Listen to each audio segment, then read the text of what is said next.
오늘 마태가 전한 예수와의 복음 이제 15번째 시간이고 오늘 세 개의 주제를 다룰 건데 이번 주 강의 같은 경우는 마태의 입장을 참 많이 생각했어요. 그 마태가 세관에 앉았을 때 예수와께서 마태를 부르시죠. 근데 그가 앉았던 그 땅이 크파르나움인데 성경은 크파르나움을 뭐라고 표현하냐면 어둠의 땅, 죽음의 그림자가 드리워진 땅, 그 그늘의 땅이라고 표현해요. 마태를 바로 거기서 부르셨어요.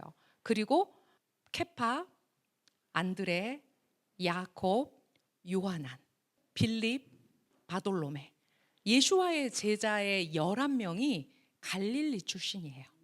누구만 빠지냐면 크리옷 사람 유다. 개역 개정에는 크리옷을 가룟이라고 해서 가룟 유다라고 표현을 했죠. 그러니까 가룟 유다만 빼놓고 11명의 제자가 모두 갈릴리 사람이에요.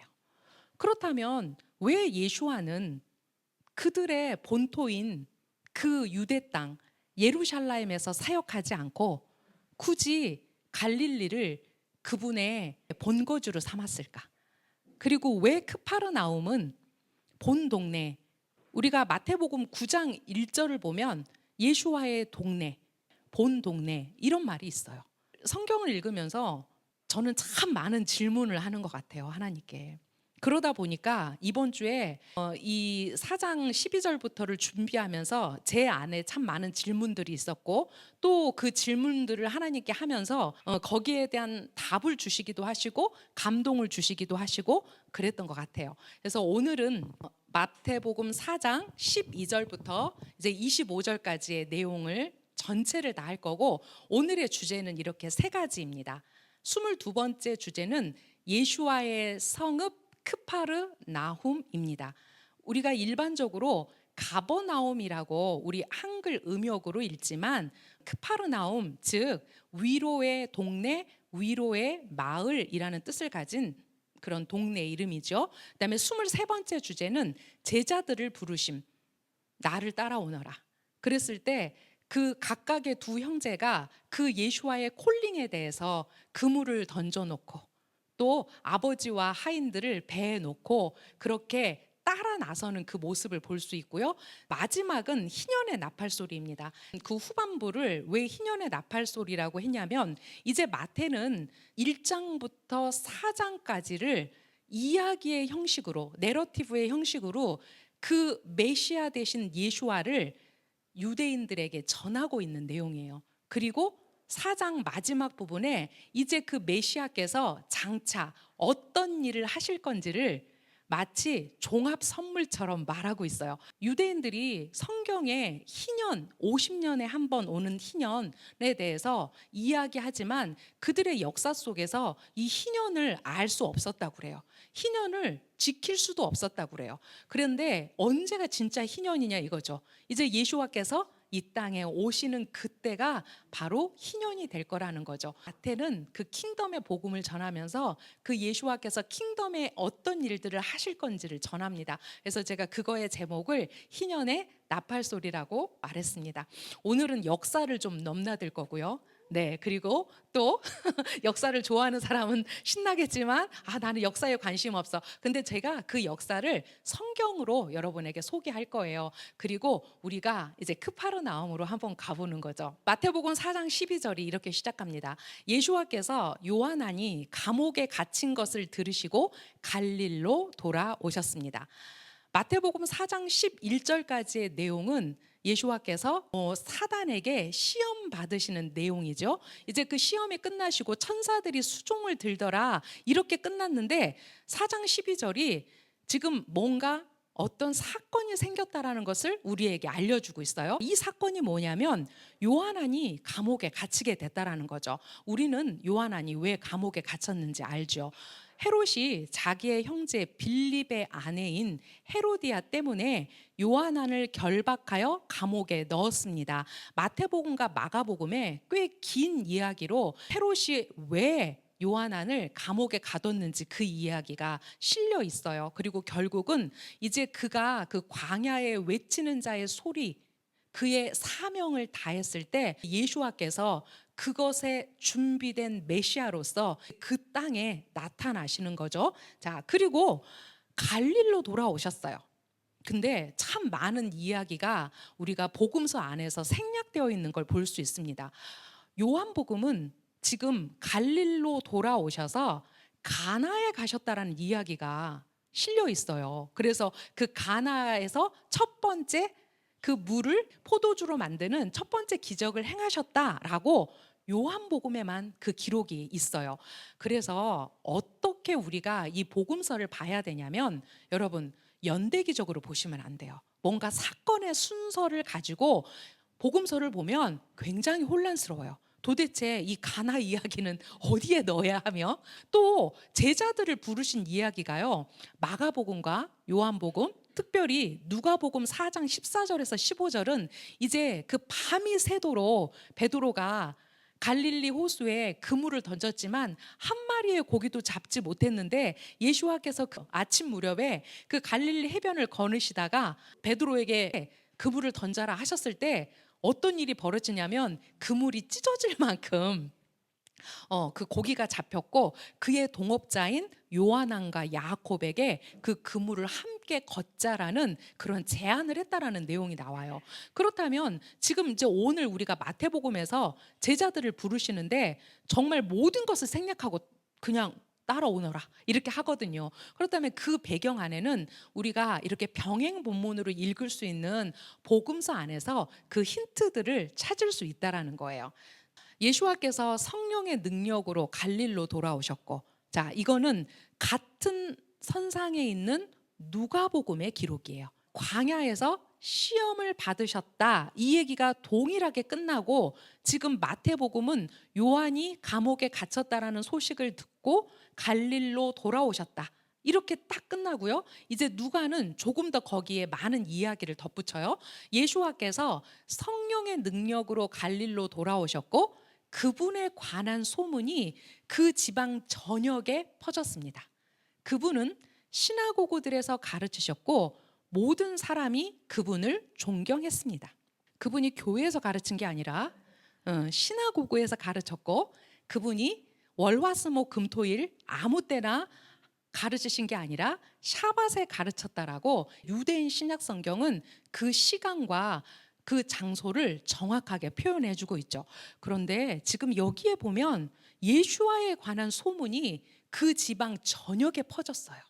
그리고 그분이 이제 갈릴 전역을 다니시면서 시나고그들에서 가르치셨어요. 모든 사람이 그분을 존경했다는 거예요. 그런데 앞에는 분명히 존경했다는 얘기가 나오는데 뒤로 가면 이제 예수와를 어디로 몰고 가냐면 바로, 맞아요, 우리가 절벽산이라고 말하는 그 절벽으로 예수와를 끌고 가는 것을, 그 이율배반적인 그들의 모습을 다 볼 수 있어요. 자신이 성장한 나자렛으로 가셔서 샤밧에 평상시처럼 시나고그로 가셨습니다. 언제요? 샤밧에. 어디로 갔다고요? 그들의 회당으로, 시나고그로 가셨다고요. 이제 바벨론 포로 시대부터 그들은 남자 10명 민얀이 모이면 그들이 함께 예배하고 기도하고 토라를 공부할 장소들을 만들었죠. 그게 바로 이제 시나고그가 유대 땅에 또 이스라엘 전역에 있게 된 배경이 되는데, 이제 예수와께서 샤밧에 방문하셨어요. 근데 이 부분은 모든 기독교인이 다 이해할 수 있는 건 아니에요. 왜냐하면 우리는 샤밧에 토라를 읽어요. 그리고 우리는 하프타라를 읽어요. 그리고 우리는 브리타다샤를 읽어요. 이 전통은 이미 바벨론 포로기 시대 때 시작이 됐고 1세기 당시에 유대인의 회당에서 있었던 일이에요. 그렇다면 예수와가 어떤 부분을 읽으셨다라는 걸 우리가 알 수 있냐면, 이 내용을 통해서 예언자 예샤야후의 두루마리를 받으셨어요. 그때 토라를 읽는 당번이 따로 있고, 우리처럼 하프타라는 한 7명이 읽었어요. 7명 정도. 그래서 그 주의 하프타라는 21절 정도 돼서 최소 3절씩 7명이 읽었다라는 그런 고대 기록, 그런 전승이 있습니다. 그래서 예수아가 굉장히 짧게 하프타라를 읽으셨는데 그게 전체를 다 읽지 않으셨다라는 증거라고 그들의 기록에 그렇게 남아 있더라고요. 그분은 이제 두루마리를 펼치셔서 우리가 잘 알고 있는 그 말씀을 읽으시죠. 바로 이사야 61장 1절에서 2절, 58장 6절의 말씀을 그 메시아의 사역을 시작하면서 그분의 고향이신 낫제렛에서 그 하프타라를 그 샤밧에 지금 봉독하는 내용입니다. 아도나의 성령이 내 위에 계신다. 그러므로 그분은 가난한 사람들에게 복음을 전하게 하시려고 내게 기름을 부으셨다. 그분은 나를 보내셔서 갇힌 사람들을 위해 자유를 선포하고 눈먼 사람들을 위해 다시 보게 함을 선포하고 눌린 사람들을 놓아주고 아도나의 은혜의 해를 선포하게 하셨다. 지금 누가의 기록에 보면 이제 그 시험을 당하시고 당신의 고향인, 당신이 잘하신 그 낫제렛의 회당에서 이 메시아 사역을 시작하시면서 이 하프타라를 지금 모든 사람들 앞에 읽고 있다라는 내용이에요. 예수와께서 메시아로서 최초로 행하신 설교를 위해 그런 본문을 선택되도록 한 것은 말할 것도 없이 신성한 지혜, 곧 그분의 위에 임하신 아도나이의 신, 아도나이의 영이었다. 이 본문은 예수와의 갈릴리 사역 전체의 본질을 언급하고 있는 것이다. 더 나아가 이것이 단순히 예수와의 갈릴리 사역의 전체뿐만 아니라 이제 그분이 킹덤의 왕으로서 하나님의 왕국의 그 대표로서 당신께서 이제 회복될 에덴, 그 킹덤을 향해서 지금 선포하시는 말씀이라는 걸 알 수 있죠. 즉 성령이 언약된 구속과 연결해서 이 세 구절 중에 하나를 그렇게 생각을 했는데, 그런데 왜 예수와는 이 본문을 읽으셨는가예요.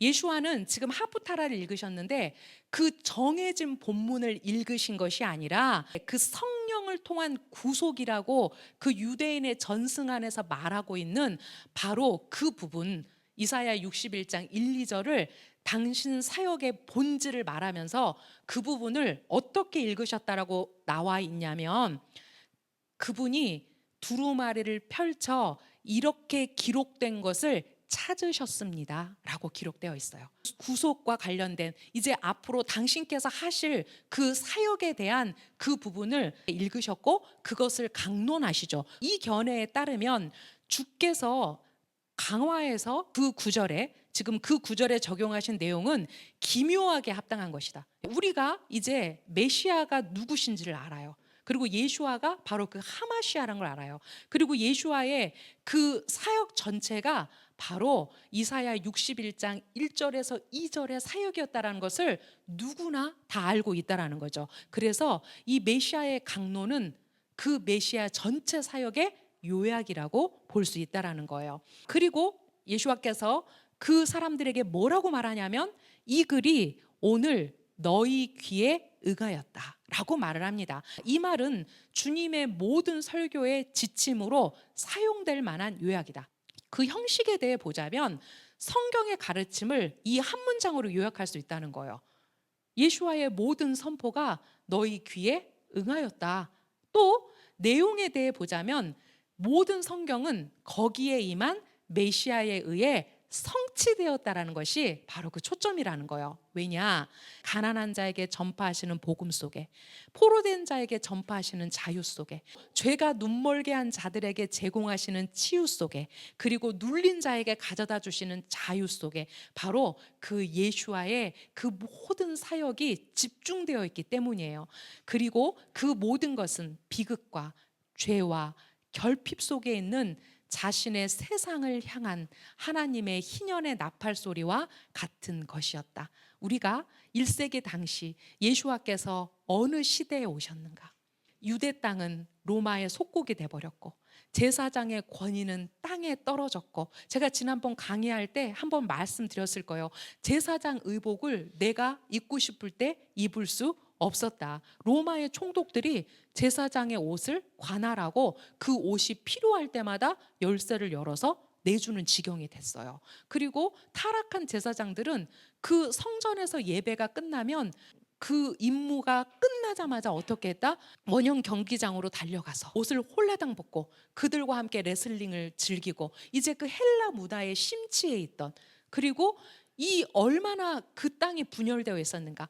바르세파는 바르세파대로, 사두개파는 사두개파대로, 또 에세네파는 에세네파대로, 또 로마에 빌붙어서 사는 사람들, 또 로마에 항쟁하는 샤카리들. 그래서 그들은 늘 소매 안에 칼을 가지고 다니면서 친로마인 그들의 동족을 죽이는 것을 두려워하지 않는 바로 그 시대. 그런데 바로 그 시대에 가장 죽음의 그늘이 들여진 그 어둠의 땅인 바로 그 갈릴리에 그분이 서 계시다라는 거예요. 얼마나 이분의 이 설교가 지금 그 땅에 어떠한 역할을 하고 있는가를 우리가 알 수 있다라는 거죠. 누가복음 4장 31절에서 이야기를 이렇게 진행합니다. 그분은 갈릴리에 있는 성읍인 크파르나움으로 내려가셔서 샤밧에 사람들을 가르치셨습니다.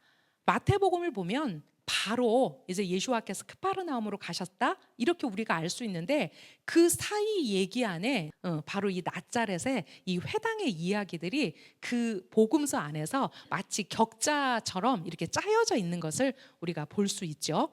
예수와의 성읍 크파르나움, 저는 오늘 강의하면서 가버나움이라는 용어를 쓰지 않으려고 해요. 우리는 가버나움이라는 단어에 굉장히 익숙합니다.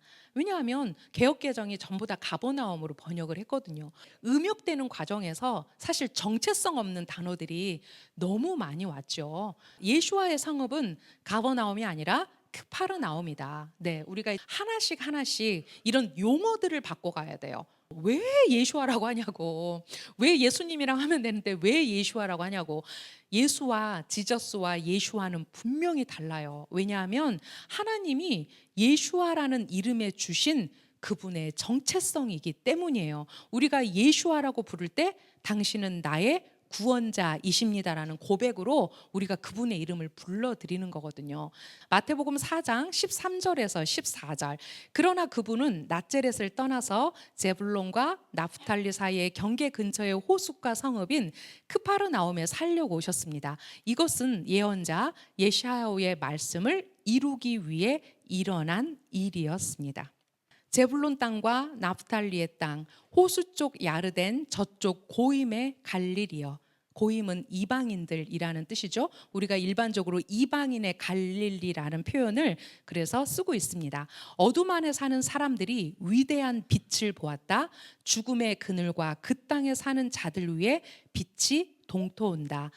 마태복음 4장 내용에서 이제 예수와께서 왜 그 크파르나움에 가서 사셨는지를 말하면서, 마태의 독특한 화법입니다. 마태는 10번에 걸쳐서 선지자 누구누구의 말씀을 이루기 위함이다 라는 그런 말로 예수와의 메시아 되심을 나타내고 있고, 또 타나크가 얼마나 정확하게 그 예수와의 메시아 사역을 증명하고 있는지를 보여주는 거죠. 우리가 이제 갈릴리 지역에 가면 거의 빠지지 않고 이 크파르나움에 가죠. 왜냐하면 가장 많은 그런 유적을 가지고 있기 때문이죠. 이 지역에 대해서 제가 이제 여러분에게, 우리가 이제 1세기로 가서 도대체 크파르나움은 어떤 동네였을까? 왜 갈릴리가 그분의 사역의 본거지가 됐을까? 아주 전략적이에요. 제가 볼 때는요, 이게 놀라운 전략이 그 갈릴리에 있기 때문이에요. 예수와께서 그 예루살렘에 서시는 그것의 어떤 예표로서 그 땅이 비춰지고 있다라는 거예요. 여러분, 1세기에 이제 크파르나움을 우리가 가보면 그 땅은 이런 땅이었어요. 얌 갈릴, 즉 갈릴리 호수 북서쪽 해안에 크파르나움이 있어요. 이스라엘 지도를 크게 놓고 보면 맨 윗부분이 갈릴리예요. 생각보다 갈릴리가 굉장히 커요. 자, 헤롯 대왕의 두 아들이 북부 갈릴리를 나누어 통치하던 시절에 크파르나움에서 동쪽으로 4km 떨어진 곳에 상류 요르단이 흘렀고, 그 요르단을 경계로 헤롯 안티파스와 헤롯 빌립의 영지가 나누어져 있었어요. 자, 헤롯 빌립의 영지는 오늘날 골란고원을 중심으로 그 위쪽이라고 보시면 되고요. 그리고 북부 갈릴리 지역은 거의 대부분 헤롯 안디바의 지역이었어요. 자, 정치적으로도 어때요? 어떤 대립이 있다라는 걸 우리가 알 수 있어요. 크파르나움은 이제 시리아에서 요르단을 넘어 지중해 연안으로 이어지는 대상로의 중요한 도시였어요. 이 길을 우리가 뭐라고 부르냐면 비아 마리스 해변길이라고 불러요.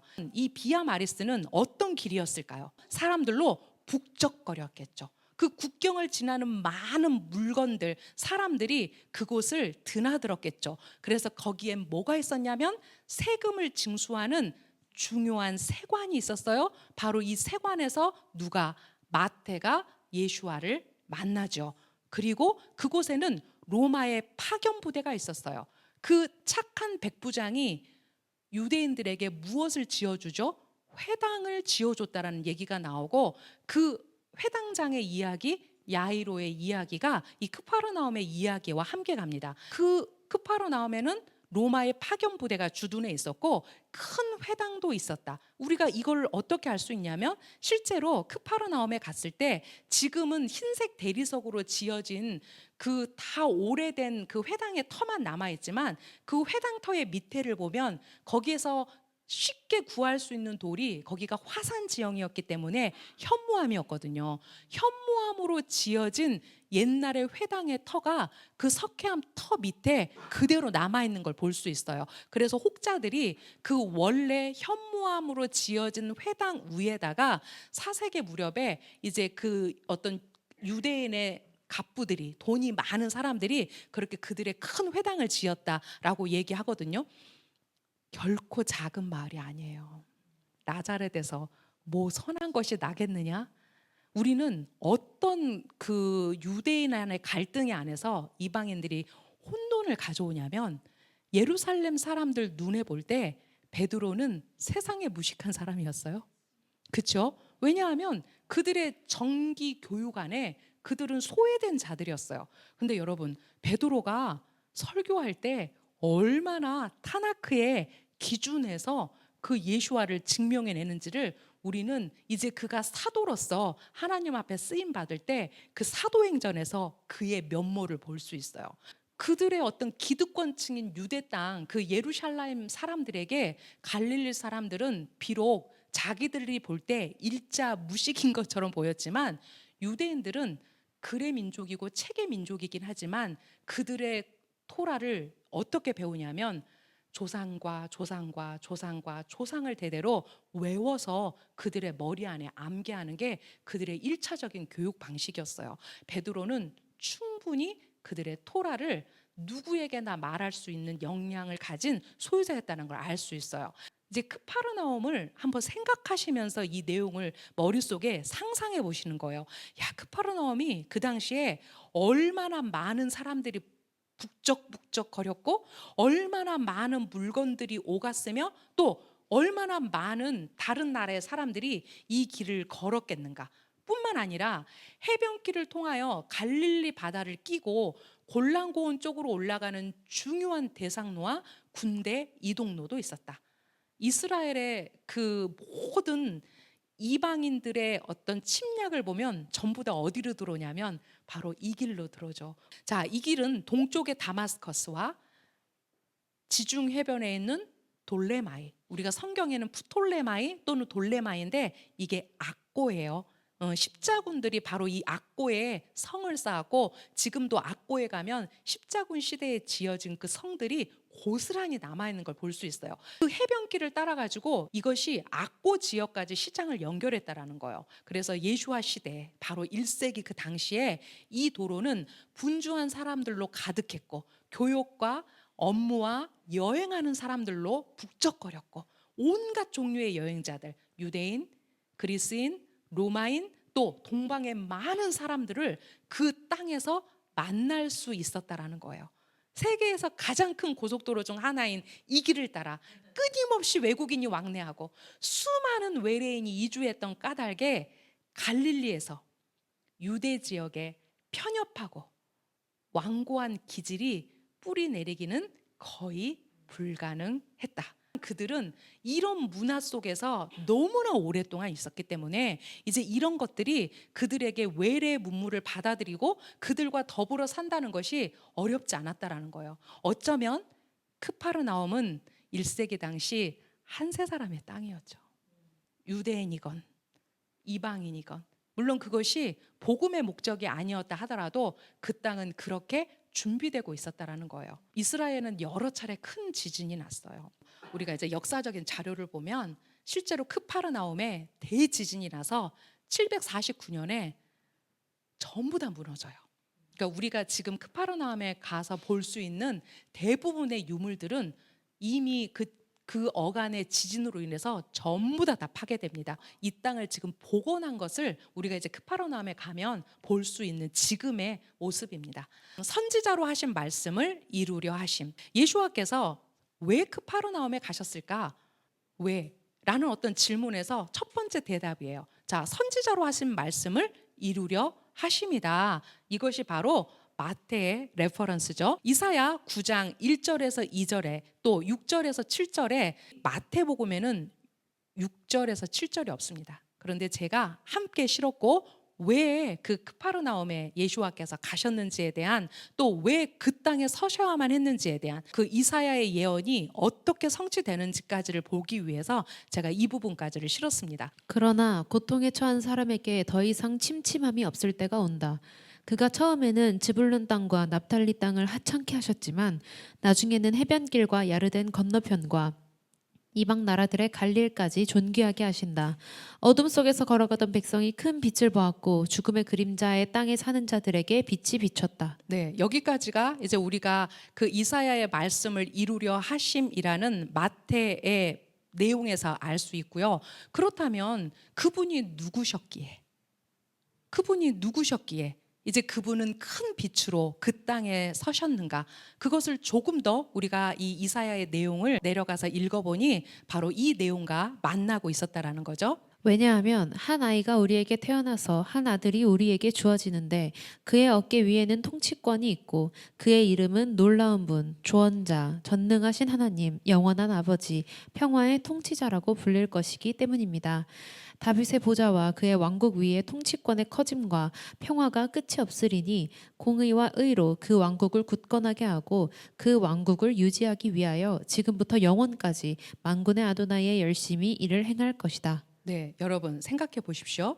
지금 마태가 이사야의 예언을 이루려 하심이라고 9장 1절에서 2절을 기록하고 있습니다. 그렇다면 이제 우리가 거기에서 멈출 것이 아니라 도대체 그 땅에 서신 분이 누구이기에 이제 그 땅에 큰 빛으로 오셔서 그 죽음의 땅인 그 땅을 회복하시는가까지 우리가 질문을 가지고 이 마태복음을 읽어 내려가면 이제 어떤 예언이 나와 있냐면 바로 그 한 아이에 대한 예언이 나와 있죠. 자, 이것을 또 우리가 어디하고 같이 접목할 수 있냐면요, 여러분 이사야 11장하고 접목할 수 있어요. 이사야 11장이 어떤 내용이냐면 이사이의 구루터기에서 한 새싹이 나오고 그 뿌리에서 한 가지가 나서 열매를 맺을 것이다. 여호와의 영이 그에게 내릴 그 영에 대해서 얘기하는데요. 자, 그 이후에 어떤 이야기가 연결이 되냐면요, 그날에는 주님께서 자기 손을 다시 펴서서 자기 백성의 남은 자를 사시리니 아수르와 미츠라임과 파트로스와 쿠시와 엘림과 기타 등등의 여러 해안 지역에서 남은 자를 사실 것이다 라는 내용이 나와요. 그렇다면 왜 하나님께서 그 땅을 특별히 어둠의 땅이라고 불렀는지를 이제 우리가 그 역사의 실타래 안에서 풀어가다 보면 바로 이사야 9장과 이사야 11장의 말씀이 그 땅에서 만나진다라는 거예요. 마태에게 예수와는 타나크에 약속된 바로 그분이시다. 마태는 바로 예수와를 통해 하나님의 약속과 그 약속의 실현을 보고 있다. 특별히 마태는 60여 회에 걸쳐서 타나크의 말씀을 직접 인용하고 있습니다. 자, 이것은 마태가 하나님 나라의 복음을 구약에 기록된 예언 실현의 결과로 보았다라는 것을 알 수 있죠. 특별히 마태복음은 유대인 마태가 누구에게? 유대인 청자와 독자들에게 쓰고 있다라는 걸 보면 바로 그 예수와께서 지금 그 타나크의 예언을 얼마만큼 성취하고 있는가. 단순히 이것이 예수와가 이 예언을 성취했어, 그 사람들을 설득하기 위한 게 아니라는 거예요. 그 타나크의 예언을 믿고 그 메시아 대망 사상에 있었던 그 유대인이라면 이 마태복음을 읽어 내려갈 때 그 메시아 대신 예수와를 그들이 받아들일 수밖에 없는 그런 많은 선지서 이야기들을 지금 마태가 조목조목 배치해 주고 있다라는 거예요. 자, 이스라엘의 역사와 예언 속에서 예언된 모든 것이 가리키던 바로 그 위대한 실체가 지금 오신 거죠. 그리고 바로 그분께서 선지자 이사야의 말씀을 이루고 계신 거예요. 어둠의 땅, 죽음의 그림자의 땅. 왜 어쩌다가 갈릴리는 어둠의 땅이 됐을까요? 왜 갈릴리를 죽음의 그림자의 땅이라고 말하고 있을까요? 많은 이야기가 있는데 솔로몬이 이제 성전을 지을 때 히람에게 빚을 졌죠. 그가 많은 백향목과 그 성전을 지을 수 있는 기물들을 보냈죠. 그런데 솔로몬에게 그 빚을 갚을 방법이 없었어요. 그래서 우리가 성경에 보면 어떤 얘기가 있냐면 갈릴리의 20개의 동네를 히람에게 줬다. 빚을 갚은 거예요. 그래서 갈릴리가 이방의 갈릴리라고 불린다. 이제 이렇게 말하는 혹자도 있고, 이것을 우리가 이제 어디로 올라가냐면 이스라엘의 역사로 올라갈 거예요. 어둠의 땅, 죽음의 그림자의 땅, 이제 그 크파르나움과 갈릴리 지역을 부르는 말이었어요. BC 8세기에 아시리아 제국이 그의 위용을 드러내기 시작합니다. 우리가 아시리아, 아수르 하면 여러분 누가 가장 먼저 생각나세요? 요나가 생각나시죠? 왜냐하면 요나가 바로 아수르의 수도인 니네베로 회개하지 않으면 너희가 한날에 다 죽을 거야. 그런데 그들이 어떻게 해버렸어요? 베옷을 입고 왕부터 전부 다 회개했어요. 그래서 요나가 어떻게 했어요? 화났죠. 하나님, 이건 뭡니까? 당장 죽여버려야지. 왜 저들을 회개하게 만드십니까? 그리고 그들은 하나님 앞에 돌아왔어요. 근데 불과 한 150년이 지나서 하나님은 그 아수르를 다시 일으키세요. 하나님은 이 아시리아라는 나라 아수르를 들어 당신의 역사를 이루세요. 그리고 그때 티글랏빌레셀, 우리 성경 열왕기 하 15장 19절에는 불왕이라고 소개되어 있는 티글랏빌레셀이 이제 강력한 그의 그 힘을 가지고 점점 더 그의 위용을 드러내기 시작했어요. 근데 아시리아가 이렇게 강성해지는 시기에 이스라엘의 상황은 참혹했어요.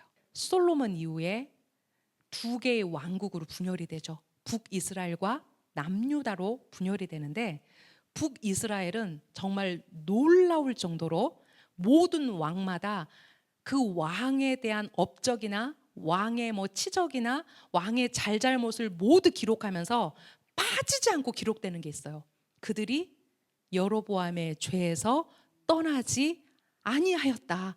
그들이 여로보암의 길을 따랐다. 이렇게 얘기해요. 근데 이 시기에 어떤 일이 있었냐면 그들이 왕위를 찬탈하기 위해서 암살이 이어졌고 10년 사이에 5명의 왕이 교체됐다라는 기록이 우리 열왕기 하에 있어요. 근데 이 싸움은 무슨 싸움이었냐면요, 친 아시리아냐 아니면 반 아시리아냐, 그 싸움이었어요.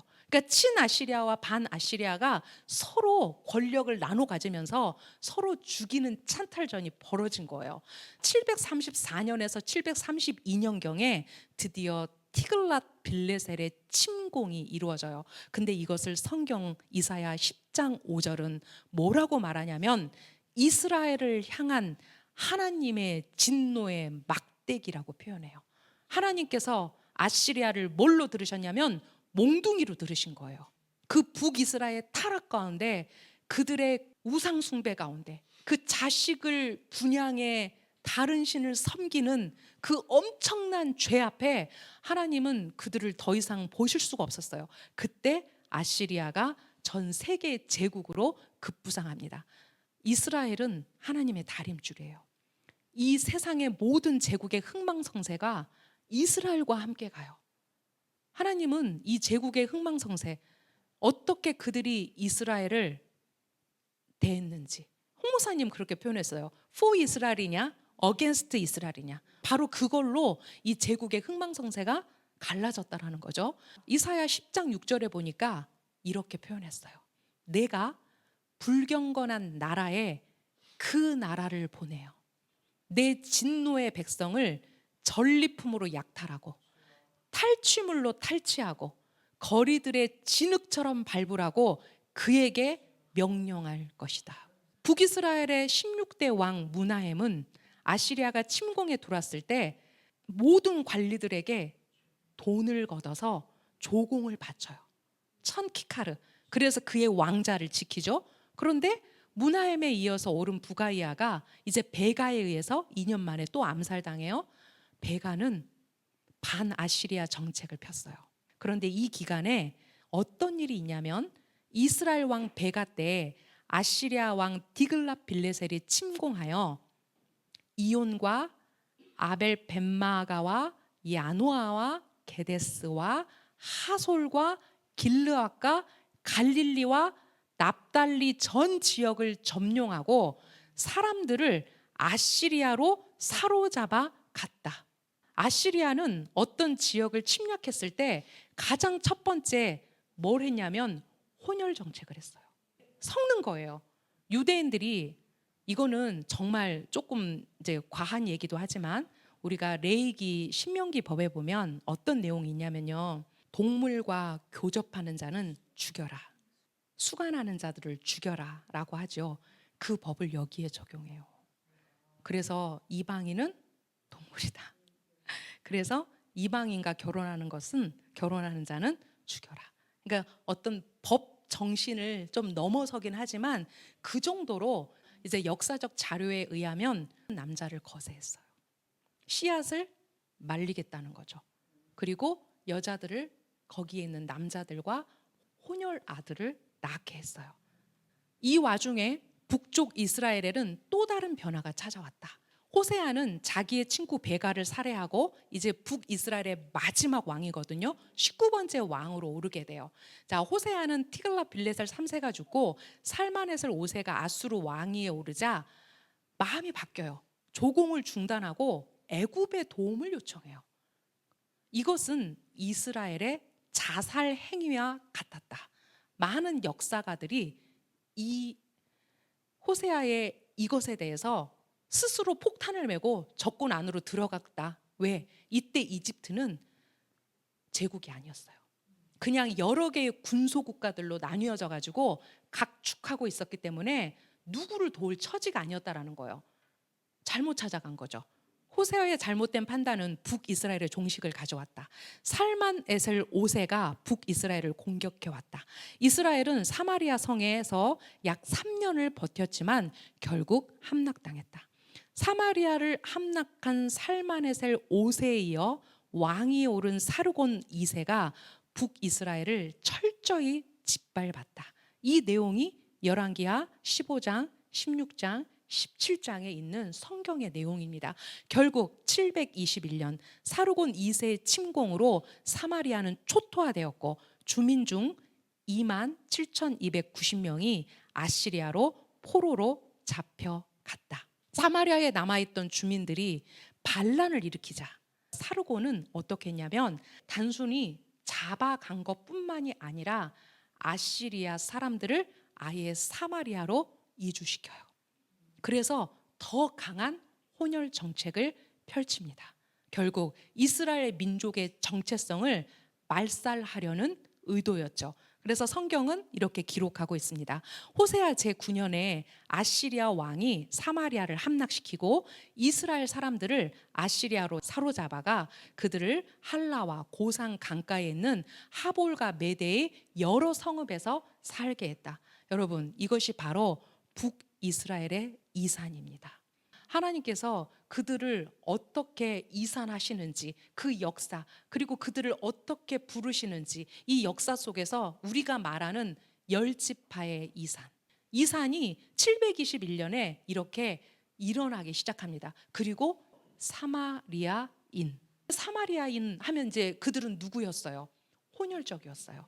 그래서 유대 땅에 사는 사람들이 갈릴리를 갈 때 사마리아로 가지 않기 위해서 뺑 돌아갔죠. 근데 누가? 예수와께서 이제 사마리아 수가성에 있는 그 여인을 만나 이제 그 여인과 예배에 대해서 얘기하세요. 그 예수와께서 지금 이 땅을 그 빛으로 오신 그분께서 어떻게 회복하고 계시는지를 우리가 볼 수 있다라는 거예요. 이 땅은 그래서 그 이스라엘 사람들에게 그들의 치욕의 땅이었어요. 그들의 수치의 땅이었어요. 동물과 교접하는 자는 모두 죽여라. 바로 그들이 이방인을 그렇게 개다라고 말했을 때 그들의 사상 속에서 그들의 이 정통성이 무너지는 것은 그들의 최대의 수치였어요. 그래서 많은 사람들이 실제로 그 갈릴리 지역에 사마리아 지역에 와서 살았죠. 자기들의 신을 섬겼어요. 제사장을 두어서 그들을 교정하려 했으나 그들은 각자 자기의 신을 열심으로 섬겼더라. 그게 열왕기하 17장 후반부 이야기예요. 그 땅이 바로 예수와께서 서 계신 갈릴리 그 땅이에요. 그래서 성경은 이사야는 그 땅을 뭐라고 표현했어요? 어둠의 땅, 죽음의 그림자의 땅, 죽음의 그늘의 땅이라고 표현하고 있는 거예요. 왜 예수와가 그 땅에 오셨을까? 그 유대의 왕이신, 그 이스라엘의 왕이신 그분이 예루살렘에서 이 사역을 시작하시면 안 됐을까? 참 하나님의 이 일은, 하나님의 역사는 인간의 방법과 다르다는 거죠. 열왕기하 17장 7절에서 8절에 그 이유를 말씀하고 계세요. 왜 그 땅을 그렇게 하셨는지. 왜냐하면 이스라엘 자손이 미즈라임 왕 파라오의 손 아래에서 그들을 올라오게 하신 그들의 하나님 아도나이께 죄지었기 때문이다. 너희들을 그 미즈라임에서 꺼내온, 건져낸 바로 나 요두에이 바브헤이, 바로 그 이름 앞에 그들이 범죄했다라는 거죠. 그들이 다른 신들을 두려워하여 아도나이께서 이스라엘 자손 앞에서 쫓아내신 이방 나라들의 규례들대로 걸어갔고, 그들은 여로보암의 그 길에서 단 한 번도 돌아서지 않았고, 그리고 이스라엘 왕들이 행한 규례들대로 그들은 그 아버지를 따라서 계속해서 걸었기 때문이에요. 그리고 그 때가 찼을 때 하나님은 아시리아라는 하나님의 진노의 막대기를 들어서 이제 그들을 흩어버리시는 일이 일어나죠. 그런데 제가 아까 여러분한테 이사야서 11장을 읽어드렸어요. 이제 그 이새의 막대기에서 그 한 싹이 날 텐데 그가 할 일이 무엇이라고요? 바로 아슈르로 끌려간 내 백성을 다시 모으시겠다라는 거예요. 그리고 지금 그 일들이 있어요. 우리나라에도 열지파를 연구하시는 분들이 있어요. 그리고 그 열지파가 어디로 흩어졌는지를 책으로 써내시기도 해요. 그리고 내가 그 열지파 중에 한 사람이라고 말하는 사람도 있어요. 우리는 몰라요. 그들이 항상 하나님의 역사는 그런 것 같아요. 어둠과 빛의 역사가 서로 마주보고 있어요. 그들의 이사는, 그들의 흩어짐은 결국 그들 안에 있는 유대인이라는 어떤 정체성 안에서 전 세계에 퍼졌고, 그들이 어디에 살든 아마 그 DNA와 그 빛을 가진 자들은 그들의 정체성을 잃어버리지 않았을 거예요. 그리고 그것은 어디에서나 그 하나님이 살아계시다라는 증표로서, 증인으로서 그들을 하나님은 사용하셨을 거라는 거예요. 왜냐하면 그 에프라임이라는 이름 자체가 바로 그 이름의 뜻을 갖고 있기 때문이에요. 자, 아시리아 왕이 이제 바빌론과 구다와 아와와 하맛과 스발와딤에서 사람들을 데려다가 이제 여러 그 사마리아 성읍들에 살게 했다라는 내용들이 이렇게 열왕기하의 역사로 기록되어 있어요. 자, 이스라엘은 이방인들이 혼합되어 사는 지역으로 변했다. 이제 여러분 이 역사를 이해하시면 이 말이 무슨 말인지 이제 금방 이해할 수 있어요. 포로로 끌려간 이스라엘, 그리고 남아있는 이스라엘은 이제 이방 민족과 합쳐진 혼혈 민족이 되었다. 끌려간 사람들이나 남아있는 사람들이나 모두 다 이제 그 어떤 그들의 전통 안에서 내가 유대인이야, 내가 그들의 어떤 내가 예를 들어서 그 지역이 즈불론 지파의 땅이야. 그럼 내가 즈불론의 내가 DNA를 가진 내가 즈불론 지파야 말할 수 있는 사람이 단 한 명도 없어졌다라는 거예요. 다 끌려가 버렸고 그 안에는 혼혈 민족이 넘쳐났기 때문에. 자, 그리고 사마리아에서 이주해온 이방인들은 이스라엘의 하나님을 이스라엘 백성들이 믿는 하나님을 섬기지 않았어요. 결국 궁극적으로 사마리아는 종교적으로도 혼합되었어요. 그리고 이제 예수와 시대에 1세기 당시로 오니까 이제 정치적으로도 그들은 분열되어 있었어요. 자, 비록 그 당시에 사마리아에 이주해 온 사람들이 외형적으로는 하나님을 섬기는 것 같았지만 결국 이방 종교의 전통들이 사마리아 전역에 깊이 뿌리를 내리게 되었다는 거예요. 그렇다면 이 역사 속에서 예루살렘의 기득권층들에게 그 사마리아 사람들과 갈릴리 사람들을 보는 그들의 눈 안에 있는 그들의 마음 속에 있는 그 마음이 어땠을까? 우리는 짐작할 수 있어요. 왜 그들이 그렇게 무시했는지 그 제자들을 우리가 알 수 있어요. 이 역사 속에서 이해할 수 있다라는 거죠. 그런데 그 땅에 위대한 빛이 떠올라요. 이 관점을 제가 마태의 관점으로 볼 거예요. 마태가 바로 그 어둠의 땅에 그것도 세리와 창녀는 이퀄, 동등하다. 그 정도로 세리는 그런 사람이었어요. 그 세리인 마태에게 그것도 그 크파르나움, 그 하나님의 어둠의 땅에 있는 그 마태에게 예수와께서 찾아오셨어요. 그렇다면 그 땅에 위대한 빛이 떠오르고 있는 거죠. 내 눈으로 당신의 예수와를 보았습니다. 이것은 당신이 모든 백성 앞에서 예비하신 구원이며 고임들에게 계시를 가져오고 당신의 백성 이스라엘에게 영광을 가져올 빛입니다. 여러분, 이 이야기를 누가 하냐면 예수와가 예루살렘 성전에 갔을 때 거기 있던 시몬 할아버지가 예수와를 보고 그 미리암의 품에 안겨 있는 예수와를 보고 이 이야기를 합니다. 이제 그분은 그 이스라엘의 영광을 가져올 빛이고 이방인들에게 빛이 되실 바로 그분이었다라는 거죠.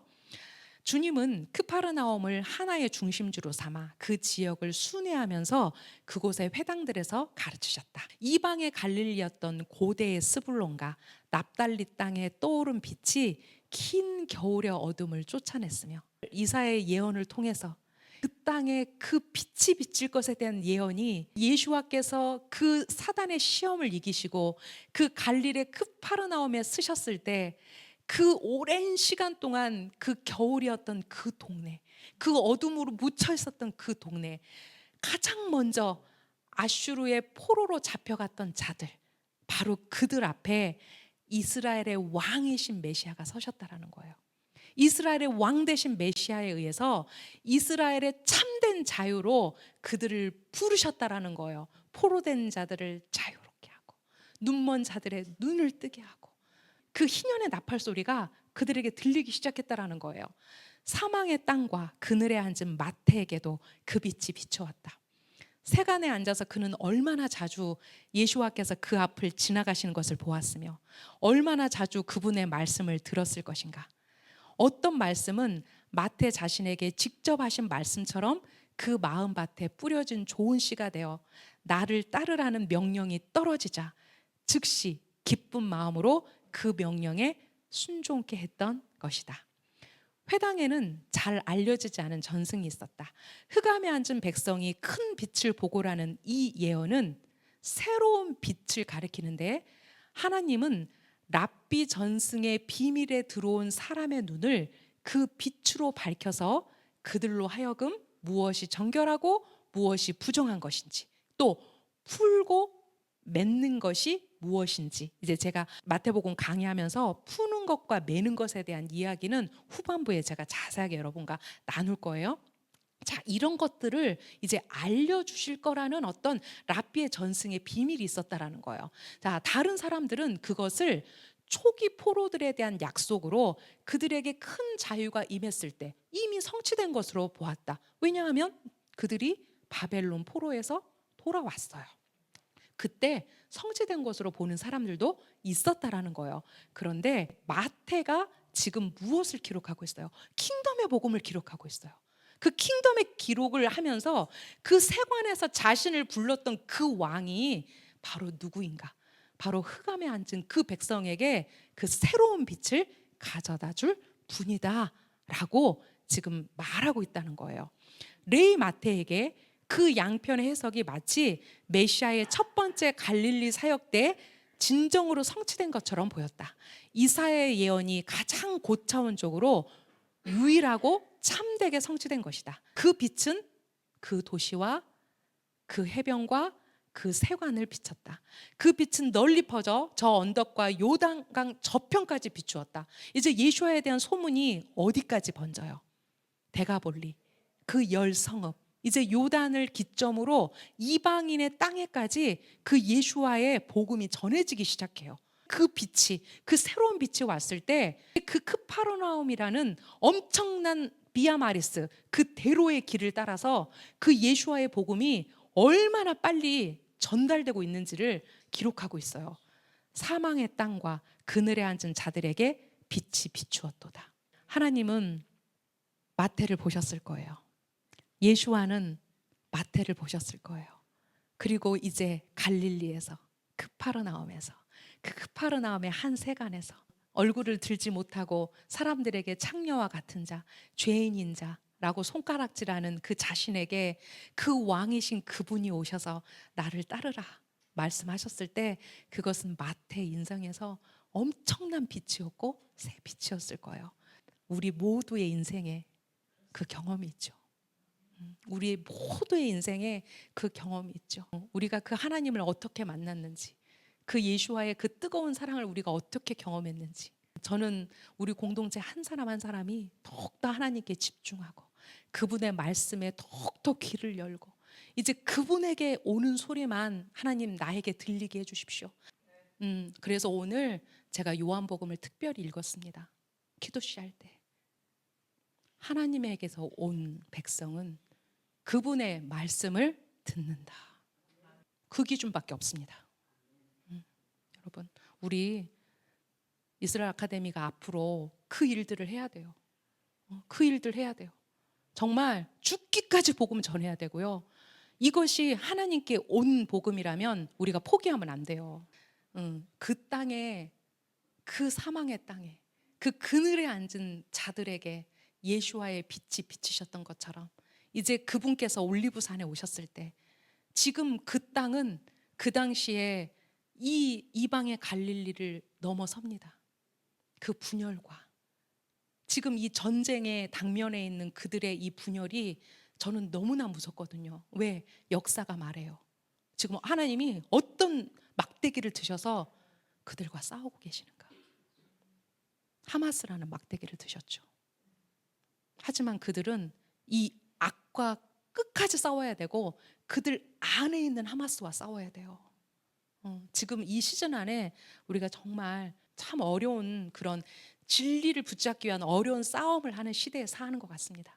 자, 그때부터 예수와께서 선포하기 시작하셨습니다. 너희 죄들에서 하나님께로 돌아서라. 하늘 왕국이 가깝다. 요한 안의 일성과 예수와의 그 메시아 사역의 일성이 같습니다. 마태는 지금까지 이제 1장에서 4장까지 예수와 하마시아께서 누구신지를 유대인 청자들에게 그들의 타나크 안의 이야기들을 가지고 쭉 내러티브합니다. 비로소 이제 예수와가 누구시냐라는 그들의 질문에 대해서 그가 누구라고요? 아브라함의 자손이며 다비드의 자손이시고 그분은 임마누엘이시고 그분은 하나님의 아들이시고 그리고 그분은 시험을 이긴 자로 이제 그 선지자의 예언을 모두 충족하는 분으로서 지금 그분의 일성 너희의 죄들에서 하나님께로 돌아서라. 하늘 왕국이 가깝다. 그분이 그 어둠의 땅에 빛으로 드러나고 계시다는 거죠. 이제 그분께서 자기 백성을 그들의 죄에서 구원하실 그 일을 시작하실 것이기 때문이다. 제자들을 부르심. 23번 제자들을 부르심 나를 따라오너라.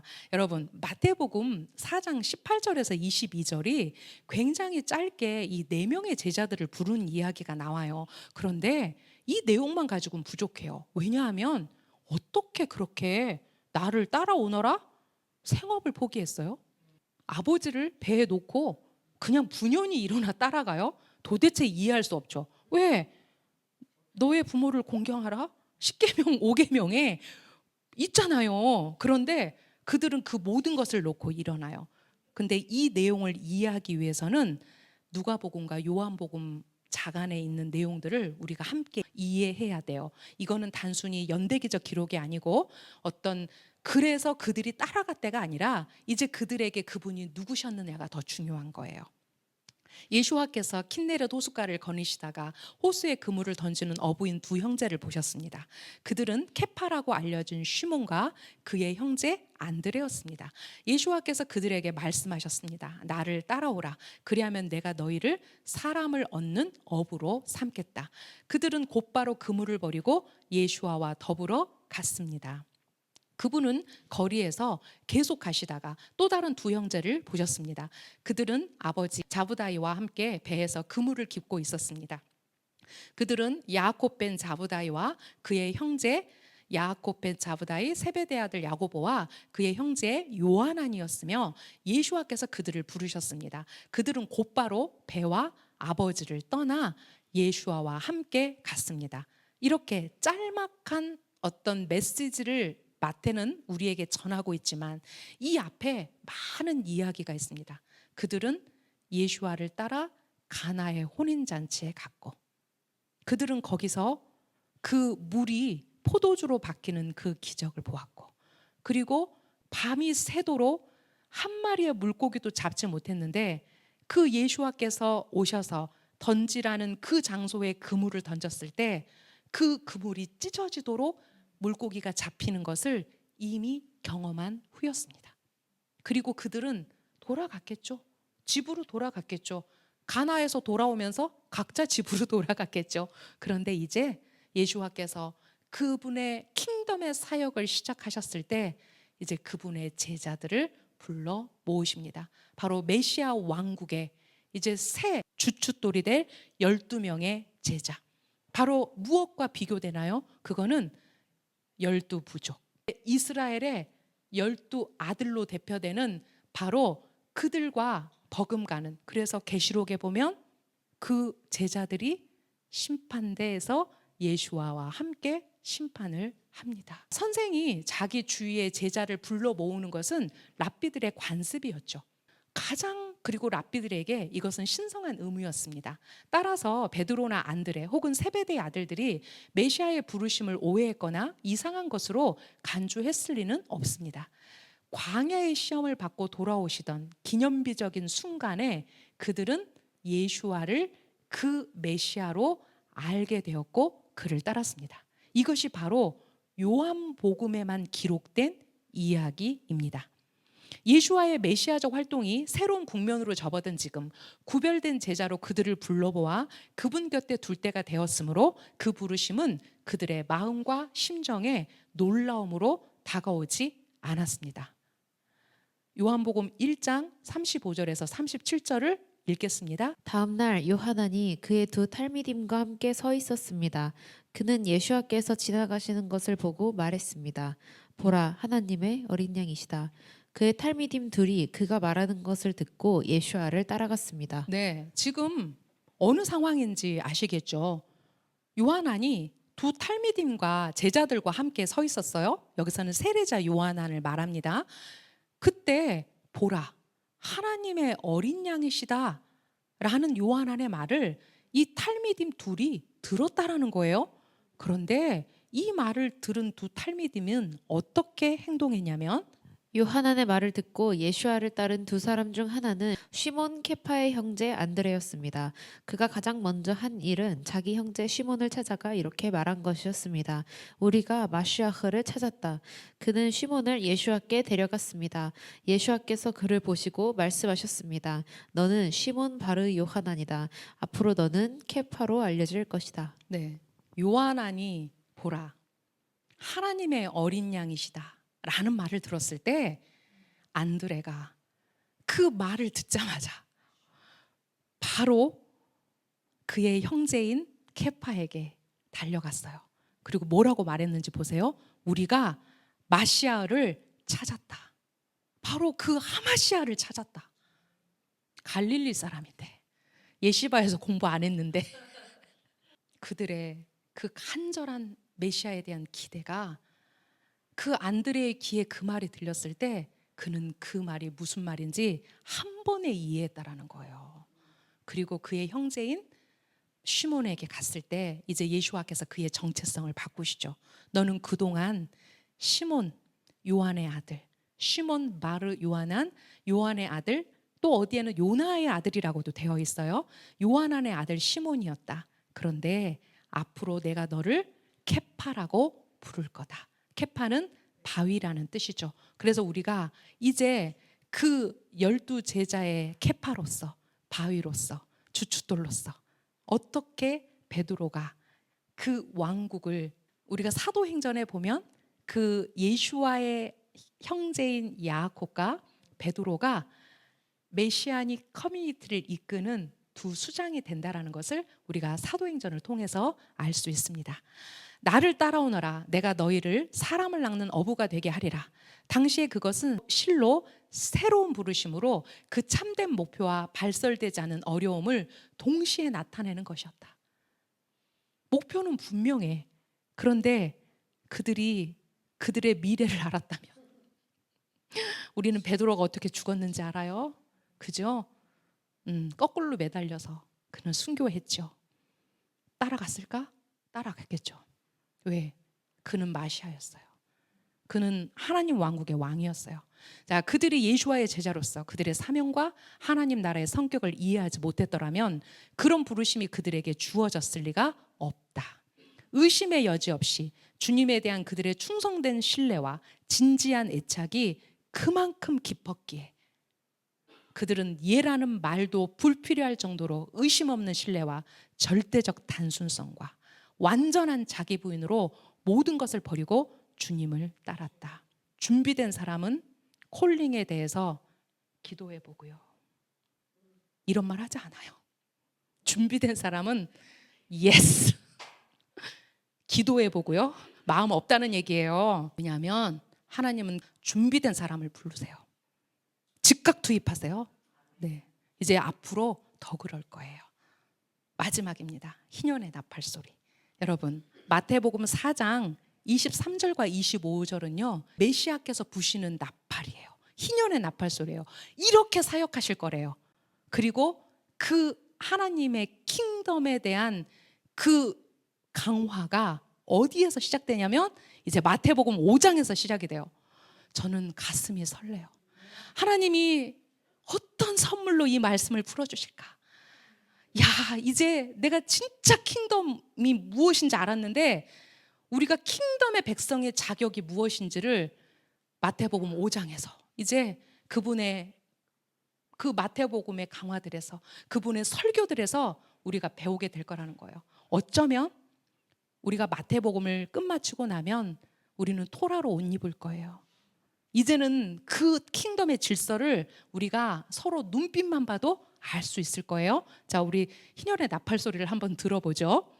예수와께서는 시나고그에서 가르치시고 왕국의 복음을 선포하시고 모든 질병과 고통에서 사람들을 고치시면서 갈릴 전역을 다니셨습니다. 그래서 신학교에서 가르쳐요. 예수와의 사역은 가르치시고 선포하시고 고치시는 사역이었다. 그렇게 간단하게 말할 수 없는 거죠. 이 안에 얼마나 많은 내용들이 숨어 있는지, 그분에 관한 소문이 시리아 곳곳에 퍼져나갔습니다. 사람들이 다양한 질병과 통증으로 앓던 모든 자와 악령의 힘에 붙들려 있던 자들과 간질 환자와 중풍 환자들을 그분께 데려왔고 예수와께서는 그들을 고쳐주셨습니다. 그분이 그 나제렛 회당에서 당신이 앞으로 어떤 메시아의 그 충성된 일을 할 거라는 것을 선포하던 그 말씀에 있던 자들에게 그 말씀이 응했던 것처럼 그 예수와의 그 모든 병 고침 가운데 얼마나 많은 기적들이 있었는지, 예를 들어서 크파르나움은 어떤 회당에서 예수와께서 말씀을 전하셨을까? 그러면 그 선한 백부장이 지었고 야이로가 회당장인 그 회당에서 전하셨겠구나. 왜? 이게 바로 고침받은 자들이에요. 그분에 관한 소문이 시리아 곳곳에 퍼져나갔어요. 지금 마태복음에서 방금 읽었어요. 이 소식이 그 지역 모든 곳에 퍼졌대요. 그분에 관한 소식이 갈릴 전역에 빠르게 퍼졌어요. 그분에 관한 이런 소식이 어디까지 퍼졌다고요? 온 예후다와 주변 지역으로 퍼졌대요. 바로 예수와께서 서 계신 그 지역, 예수와께서 가르치시고 고치시고 지금 선포하시는 그 땅이 바로 비아마리스, 모든 사람들이 드나드는 그 사랑과 물품이 넘쳐나는 그 땅에서 그 예수와의 소문이 인터넷도 없는데 유튜브도 없는데 얼마나 빠르게 번져나갔을까. 하나님의 전략은 그 아들을 거기에 세우셔서 그 아들이 메시아임을 그 크파르나움 그 땅에서, 그 예수와의 동네인 그 땅에서 알리고 계시다라는 거예요. 큰 군중이 갈릴과 열성읍, 우리가 데가볼리라고 이제 나오죠. 열성읍은 여러분 철저하게 이방인의 땅이었어요. 이방인의 땅이었어요. 이방인의 땅까지 이제 예수와 사역이 전해지기 시작해요. 어디까지? 예루살렘. 예루살렘에서는 따지러 오죠. 따지러 오죠. 그리고 사사건건 시비 걸죠. 하지만 그 안에 충성된 자들이 있었을 거예요. 예루살렘과 예후다, 그리고 에베르 하요르덴 요단강 건너편에서 그분을 따랐습니다. 여러분, 특별히 그분에 관한 소문이 시리아 곳곳에 퍼져나갔다. 그래서 나중에 시리아 안디옥은 많은 이방인들이 예수와를 메시아로 받아들이고 바울의 선교 사역을 지지하고 바울의 선교 사역에 재정을 대고 바울의 선교 사역을 도왔던 바로 그 시리아 안디옥이 여기에서 시작되는 거예요. 이미 바울이 전한 게 아니에요. 이 예수와의 소문이 그 시리아에 갔을 때 그 제자들이 유대인들에게만 복음을 전하다가 그들이 흩어진 이후에 그 헬라인들에게도 복음을 전했을 때 이미 그들은 그 도화선, 불만 붙이면 타오를 준비가 이미 시리아 이 지역에 있었다라는 거예요. 그래서 이미 예수와께서 이 갈릴리 사역을 하시는 그 초기 사역에 예수와는 굉장히 유명 인사였다. 그분에 관한 소문이 그 이스라엘 전 땅을 들썩들썩했다라는 것을 우리가 알 수 있어요. 네, 이제 우리 다음 시간부터 그 예수와의 말씀 안에서 그분이 어떻게 우리에게 킹덤을 가르치시는지, 어떻게 그 킹덤의 원리들을 가르치시는지, 또 우리가 그 킹덤의 원리 안에서 그분이 가르치시는 토라의 목적이 무엇인지를 이제 우리가 배우게 되는 이제 5장부터 또 7장까지 그 예수와의 강화를 배우게 될 겁니다. 1차적으로 예수와는 유대인의 왕이시고 유대인들을 위해 오셨습니다. 유대적 사고는 빛과 어둠의 역사입니다. 그래서 우리가 성경을 공부하고 이 유대인의 사고 안에 들어왔을 때 우리가 가져야 될 첫 번째 조건이 유연성이라고 제가 여러분에게 말씀했습니다. 그분은 유대인의 왕으로 왔는데, 하지만 그 출애굽 당시에 그 따라 나왔던 허다한 잡족들을 우리가 어떻게 이해하시겠습니까? 그리고 그 수많은 혼혈 민족 가운데 특별히 그 사마리아 여인을 찾아가서 그 예배를 가르치시는 그 예수와를 우리가 어떻게 이해하겠습니까? 그분은 유대인들의 메시아로 오셨지만 그분은 하나님 안에서 그 하나님이 불러 모을 콜 이스라엘, 그 콜 이스라엘 안에는 누가 있다고요? 유대인이나 이방인이나 남자나 여자나 그 안에서 풀어질 하나님의 킹덤을 예수와께서 보신 거죠. 그래서 그분이 비록 내가 유대인들만 부르러 왔다라고 말씀하시지만 여러분, 우리 이제 펼쳐질 마태복음 이야기 안에 누구를 고치세요? 회당을 지었던 그 관리를 어떻게 칭찬하세요? 우리 집에 오지 마십시오. 당신이 말씀으로만 해도 나의 하인이 낫겠습니다. 내가 큰 믿음을 보았다고 그래요.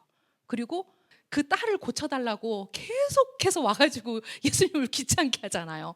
내가 비록 개가 될지언정 그 상에서 부스러지는 그 부스러기라도 먹겠습니다. 그 믿음을 보시고 너의 딸이 고침받았다라고 말해요. 만약에 유대인들만을 위해서 왔다라고 하면 우리는 여기 없어요. 하지만 콜 이스라엘은 이방인과 유대인의 역사가 한몸된 예수와 안에서 어떻게 이스라엘과 연합되어 들어가는 많은 이방인들이 이제 큰 그림으로 들어가는지를 볼 수 있어요.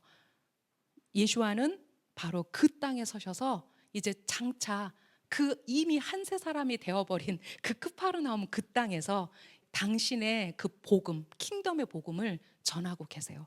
저는 아비가일의 저 질문을 저도 했어요. 강의 준비하면서 이건 뭐지? 뭐야 이거 다 이방인 얘기네? 어떻게 갈릴리 사역은 이방인과 함께 시작하셨지? 하지만 그 코아에는 유대인이 있어요. 왜? 제자들 중에 한 명도 이방인이 없어요. 근데 갈릴리는 이미 분위기 자체가 그렇게 이방인과 유대인이 너무 오랫동안 섞여 살았기 때문에 그 경계가 허물어져 있었다라는 거예요. 우리가 이제 그런 것들을 계속해서 질문해야 돼요, 여러분. 그래서 제가 항상 말씀드리는 게 내가 50, 여러분이 50. 나는 50밖에 없어요. 여러분이 그 50을 채워야 돼요. 그러면서 계속 우리가 이 마태복음 안에서 하나님께서 우리에게 지금 뭘 가르쳐 주시고자 하는지를 계속 만들어 나가자는 거죠. 네, 오늘 좋은 질문이에요. 어쨌든 너무 그 우리의 인생 가운데 찾아오신 그분에 대해서 그 마태를 찾아오신 예수와를 묵상하다 보니까 너무 감사했어요. 정말 감사했어요. 우리가 어떻게 그 사랑을 잊겠습니까? 어떻게 우리가 그 사랑을 배반하겠습니까? 우리가 충성되이 하나님과 함께 하나님의 수족이 되어서 정말 그분의 왕국을 향해서 이 땅을 티쿤하며 갈 수 있다면 그것이 우리에게 주시는 가장 큰 상급이 될 것입니다. 네, 기도하고 마치겠습니다. 이스라엘 하나님 감사합니다. 하나님, 우리가 바로 그런 땅들이었습니다. 우리가 죽음의 땅이었습니다. 우리가 어둠의 땅이었습니다. 주님, 우리는 이방인들이었고, 주님, 우리는 당신 보시기에 선한 것이 하나도 없는 개와 같은 자들이었습니다. 하지만 주님, 이제 예수와께서 그 땅에 오셔서 그 빛으로 일어서셨을 때 얼마나 많은 자들이 그 빛을 향해 섰는지요. 주님, 우리가 그렇게 섰습니다. 우리가 당신을 향해 그렇게 섰습니다. 우리의 소망은 당신입니다. 주님, 우리가 더욱더 당신을 사랑하고 당신의 토라를 우리의 삶 가운데서 지켜내고 또한 당신의 복음을 우리의 입을 열어 말할 수 있는 그런 자들이 되게 하여 주십시오. 그렇게 하실 이스라엘의 하나님을 찬양합니다. 베셈 예슈아 하마시아 아멘.